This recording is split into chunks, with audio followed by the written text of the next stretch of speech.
She looked at me and said, "Are you going to kiss me or not?" The words didn't land softly. They cut through the quiet like glass, sharp and fragile at once, daring me to breathe wrong. For a moment, I forgot how to move. Her voice wasn't playful. It had weight in it, like she wasn't asking a question at all, but testing something between us. She was standing so close that the faint warmth of her body reached me, even though the space between us remained unbroken. A half step, maybe less. Her perfume lingered, not overwhelming, but enough to make me notice every inhale. She wasn't dressed for drama, just a simple blouse and loose hair falling to her shoulders. But it made her seem even more unreachable. A woman who didn't need attention to command it. I swallowed, too loudly, and she caught it. Her eyes flicked to my mouth before returning to mine, and I could see the faintest trace of a smile there, hidden but deliberate. I wanted to answer, to say something clever or at least steady, but words felt heavier than my tongue could carry. "You don't have to," I started, but my voice cracked, and I stopped. Her head tilted just slightly, like she was studying me. Like she already knew what I meant to say, but wanted to hear me stumble through it anyway. Her silence pressed harder than any words could have. I couldn't look away. I noticed the tiny things, her hand resting on the counter, fingers brushing against a coffee mug she hadn't touched in minutes. The faint curve of her shoulders, both relaxed and guarded at once. The way her lip caught against her teeth, almost absent-minded. The air felt too still, too rehearsed, like the room was holding its breath for me. "I'm not asking again," she said, but softer now, almost as though she regretted letting the words slip the first time. I took half a step closer. Not enough to touch, but enough that the space between us shrank to nothing but possibility. My hand brushed against hers, clumsy, deliberate, then pulling back too quickly. Her skin was cool, and it left a trace on me even after I withdrew. "You're shaking," she whispered. I hadn't realized I was until she said it. My hand flexed uselessly at my side, betraying me. Her eyes lingered on the gesture, and then back to mine. That quiet smile returned, not mocking but knowing. "Maybe you're not ready," she said. Something inside me rebelled at that, the idea that she had already decided for me. My chest tightened, my breath uneven. I wanted to tell her she was wrong, that I'd thought about this too often, that the image of her brushing her hair back, of her looking at me longer than necessary, had been haunting me in places where no one else noticed. But I said none of that. Instead, I let the silence hang. She seemed to understand anyway. The sound of rain tapped against the window, sudden and steady, filling the gap between us. She turned her head slightly toward it, and in that half-second, I saw the curve of her neck, the vulnerability there, the faint pulse just beneath her skin. I leaned in, finally, instinct pulling me where words had failed. But before I could close the distance, before breath could meet breath, the sound of the front door opening shattered the moment. We both froze. Her eyes snapped toward the hallway, then back to me, wide, sharp, caught. Neither of us moved. The door had closed again, whoever it was passing through without noticing us. Still, the spell had cracked, and neither of us dared pretend otherwise. She stepped back first, smoothing her blouse as if nothing had happened, but her hand lingered on the counter longer than it needed to. I wanted to ask what that was, what we almost did, but the words wouldn't form.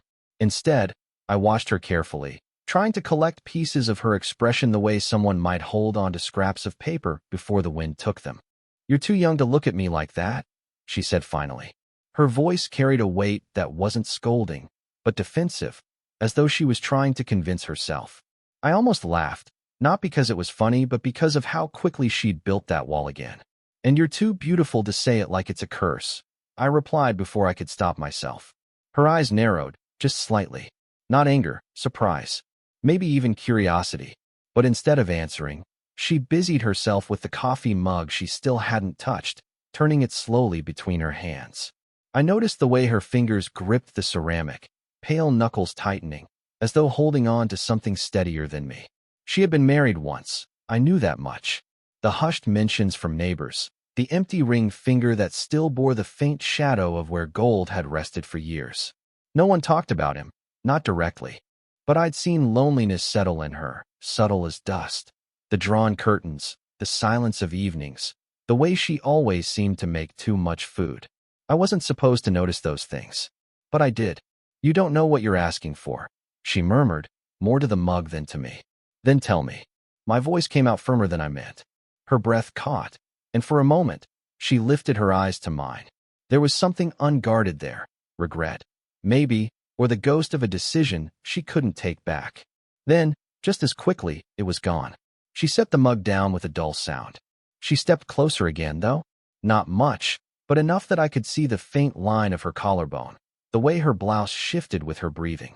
My shoulder brushed hers as I leaned past to grab my phone from the counter, and though it should have been nothing, she didn't move away. Her hand lingered on my arm for half a second longer than necessary as she shifted past me. That half second stretched in my head, looping endlessly, heavy with unspoken meaning. "You're making this complicated," she whispered, brushing her hair back, a nervous gesture I hadn't seen from her before. "And you're the one standing this close," I said softly, not trusting myself to breathe too loud.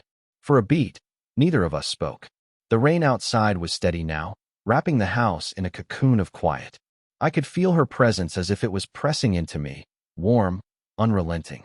Her fingers brushed mine again, deliberate this time. She didn't take my hand, just let them rest there, touching, not claiming. It was enough. The rain hadn't let up. It drummed steady against the windows, a rhythm that made the silence between us feel sharper, more deliberate. She was standing so close that I could feel the brush of her sleeve against my arm every time either of us moved even slightly.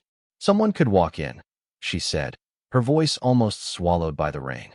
"Then maybe we shouldn't be standing like this," I answered, though I didn't move back. Her eyes flicked up at me, quick, searching. "Maybe we shouldn't," she echoed, softer, as though saying the words might be enough to make them true. But neither of us stepped away. The hum of her phone vibrated against the counter, startling us both. A message lit the screen, her name glowing across it before it faded. She reached for it quickly, almost too quickly, her fingers brushing mine as she snatched it up. "Friend," she muttered, not looking at me. The explanation came too fast, too sharp, like she was afraid I'd read something in her silence. I didn't press, but the sound of my own heartbeat filled the space her words left empty. She set the phone down again, face down this time, as though burying it. Then she let out a breath, long, careful. Her hand smoothed down her blouse, a nervous gesture, one I'd begun to recognize. "You think this is simple," she said, not quite accusing, but with an edge. "I don't think anything about you is simple." The words slipped out before I could check them. Her lips parted slightly, a flicker of something moving through her face, surprise, maybe, or something softer, something she didn't want me to see. The air between us tightened. She shifted closer, almost imperceptibly, but enough that I caught the faint warmth of her breath when she spoke. "You don't understand what this would mean," she whispered. "Then explain it." Her silence stretched. She looked at me as though weighing whether I could carry the truth. Her eyes lingered too long, her hand resting on the counter as if steadying herself. The room felt too small, the rain too loud. My hand twitched, aching to bridge the space between us. She saw it. I knew she did, because her own fingers inched toward mine, hesitant, betraying her. The sound of footsteps in the hallway made us both snap our heads toward the door. My breath caught, hers too. A shadow passed beneath the crack of light, then faded. Whoever it was kept walking. We exhaled together, a quiet, shaky release. When her gaze returned to mine, something had shifted. She didn't pull back this time. Her hand grazed my arm, slow, deliberate, tracing a line from my wrist to the bend of my elbow. Every nerve seemed to ignite under that small, simple touch. "I shouldn't," she whispered. "Then stop." My voice was low, almost pleading. But she didn't stop. We stayed there, suspended in that breathless moment, her body leaning ever so slightly toward mine, my chest rising unevenly with every inhale. The kiss hovered, unclaimed, like a secret too fragile to hold. Neither of us moved away. The silence had become unbearable. Every stolen glance, every brush of her hand against mine, it had all been building towards something neither of us dared name. But tonight, the restraint began to crack. She stood at the window, watching the rain streak down the glass. Her back was to me, but her reflection wavered in the pain, her shoulders drawn tight, her jaw set.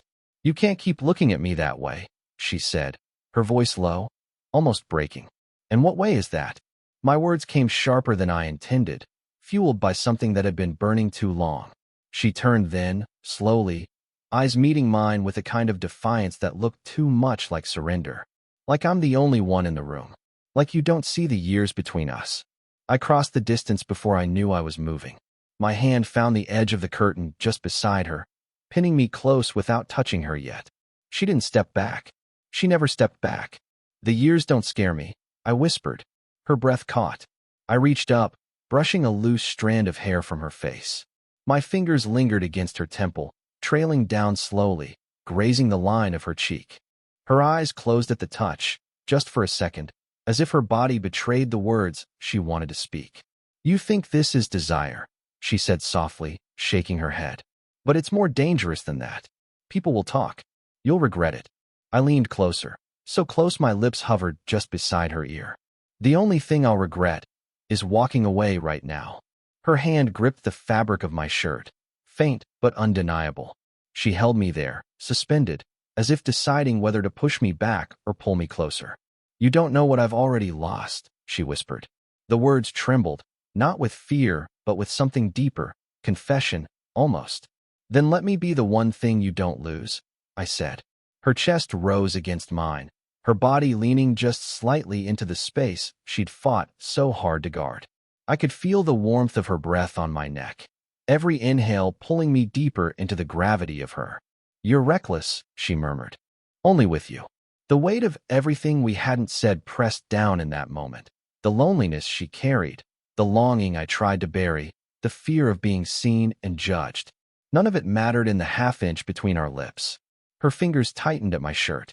My hand slid to the small of her back, tentative but firm, holding her as though she might disappear if I let go. We stood there, breath mingling, silence pounding like thunder in our ears. Her eyes opened, searching mine one last time for hesitation. There was none. She tilted forward, just barely. And then, from the hallway, a voice called her name. We froze, our lips an inch apart, hearts racing, the moment breaking in half. The voice that called her name faded into silence, but the damage had already been done. She pulled back, just enough to create a sliver of air between us, her hand still clutching my shirt as though she didn't realize she hadn't let go. When she did, it was quick, almost frantic, like she'd touched fire. I can't do this, she said, stepping away, one hand pressed against her chest, as if steadying herself. The words stung, but what unsettled me more was the tremor in her voice. It wasn't rejection, it was fear. What are you afraid of? I asked. She didn't answer right away. Her eyes flicked toward the door, then back to me. The storm outside rattled the window, filling the silence until finally she whispered, that I won't be able to stop. I should have let her retreat. I should have given her space. Instead, I closed the distance again, slow but unrelenting. Her back brushed against the wall as I stepped into her hesitation. My hand hovered inches from her arm but didn't touch, waiting for permission she couldn't give. Then don't stop, I said. Her breath shuddered out, and for the first time, she didn't look away. But before she could respond, her phone buzzed on the counter again. She snatched it up, glanced at the screen, and this time her expression cracked wide open. The name lit across the display, the same one that had called her in the hallway. They know, she whispered, more to herself than to me. I frowned. Who? She shook her head, setting the phone down face down again, harder this time. Someone saw us. Or, they heard enough. She didn't elaborate, but the way her shoulders tensed told me this wasn't paranoia. It was certainty. A rush of panic hit me, followed by something sharper, possessiveness. The thought of someone else watching us, of them knowing, felt both terrifying and unbearable. You don't have to explain yourself to anyone, I said, too forcefully. She laughed, but it was bitter, almost broken. You really believe that? People live on explanations. And a woman like me. She stopped, catching the words before they finished. A woman like you what? Her lips parted, then pressed shut. The silence weighed heavy. She stepped past me suddenly, brushing too close, her shoulder grazing my chest. I turned, following her movement, my hand instinctively reaching out. My fingers caught her wrist before I could think. She froze. The pulse beneath my thumb raced faster than mine. Slowly, she turned back to face me. You don't understand the cost of this, she said, barely above a whisper. Then let me pay it, I replied. Her body stilled at my words, and something shifted in her expression, a mixture of longing and dread. She didn't pull her wrist free. Instead, she stepped closer, so close I could feel the warmth radiating off her skin. Her free hand hovered near my chest, not touching, trembling slightly in the space between us. "This is the last time I'll let you say that," she murmured. And yet, she didn't move away. The room felt smaller than it ever had. Every breath between us seemed amplified, heavy, thick with everything we had been circling around for days. My hand was still around her wrist, not holding her prisoner, but tethering her to something we both knew neither of us wanted to escape. "You should let go," she whispered, her voice unsteady. "I don't want to." Her eyes locked on mine, wide, vulnerable, but fierce in the way someone looks when they've already lost the fight and hate themselves for it. Slowly, deliberately, I released her wrist. But I didn't step back. Neither did she. Instead, she raised her hand, brushing her fingers against my jaw, tentative, trembling. "You don't know what this will do to me," she said. "To us," I corrected. Her lips parted, her breath fanning against my skin. We were close enough now that the warmth of her body radiated into me, filling every space I tried to keep contained. Her blouse brushed against my shirt as she leaned closer, and the nearness alone felt reckless, dangerous. "I swore I'd never cross this line again," she murmured, her voice so low I had to lean in to catch it. "And I can't stop standing here," I admitted. Her hand slid from my jaw to the back of my neck, fingers curling just enough to keep me from pulling away. My chest rose unevenly, my pulse hammering beneath her touch. For a moment, it felt like everything outside that room ceased to exist. The storm, the phone, the world beyond her walls. "This will ruin us," she whispered, but her forehead pressed gently against mine, her body betraying her words. "Or it will save us," I whispered back. The silence stretched, thick and merciless. My hands found her waist, resting lightly, waiting for her to flinch, to pull away. She didn't. Instead, her breath hitched, her body leaning imperceptibly into mine, closing what little distance remained. And then she kissed me. It wasn't cautious. It wasn't measured. It was raw, clumsy with restraint finally breaking. My hands gripped her waist tighter, her fingers tangling in my hair, pulling me closer as though the space between us had been unbearable for too long. When she finally pulled back, her lips still brushing mine, her eyes glistened. "Now you know," she said softly. I exhaled, shaky, overwhelmed, and nodded. "Now I know." Her hand slid down my chest, lingering, as though memorizing the moment. "This doesn't make it easy," she added. "No," I agreed, breathless. "But at least it's real." We stood there, pressed together in the storm-lit silence, everything unspoken now carved into the space between our bodies. For the first time, neither of us stepped away. The storm had quieted, leaving only the occasional drip of water from the eaves. The house felt strangely still, as if it too was holding its breath after what had just happened. We hadn't moved far from where she kissed me. We couldn't. Her hand was still resting lightly on my chest, my own fingers curved at her waist, holding but not pressing, as though one wrong shift might send everything shattering again. She looked at me for a long moment, her expression softer now, stripped of defenses. "I told myself this could never happen," she whispered. "And now that it has?" I asked. She let out a faint laugh, tired but genuine. "Now I can't imagine pretending it didn't." Her words loosened something inside me. All the silence, all the hesitation, the guilt and doubt, they hadn't erased what was between us. They had only made it clearer. I lifted my hand and tucked a strand of hair behind her ear, my fingers brushing against her cheek. She leaned into it, closing her eyes for a moment like she was giving herself permission to stop fighting. When she opened them again, there was no trace of escape in them, only a quiet acceptance. "I'm afraid," she admitted. "So am I." My voice was low, steady. "But I'd rather be afraid with you than safe without you." She didn't answer right away. Instead, she stepped closer, pressing her forehead against mine. The gesture was simple, tender, but it carried more weight than any kiss. My arm slid around her, and this time, she didn't hold back. She let herself lean fully against me, her body fitting into mine like it had been waiting too long. We stayed that way, wrapped in silence, listening to the soft drip of rain. Her breath evened against my shoulder, and I felt her hands settle at my back, fingers curling into the fabric of my shirt as if anchoring herself. "It's not just desire," she said finally, her words muffled against me. "I know. I haven't felt seen like this in years." I pulled back just enough to look at her. "Then don't let go now." She smiled faintly, not wide, not dramatic, but the kind of smile that carried years of weight falling away. Her hand found mine, threading her fingers through deliberately, firmly, as though sealing something neither of us could undo. We moved to the couch, still holding hands, settling close enough that our shoulders touched. No performance, no pretense, just two people who had finally stopped pretending. She rested her head against me, her breath slow and steady, and I pressed a kiss to her forehead, lingering there. Whatever waited beyond this moment, judgment, whispers, complications, it could come later. For now, there was only her, and the certainty of her hand in mine. And for the first time, it felt enough. Did you enjoy the story? What kind of stories would you like to hear next?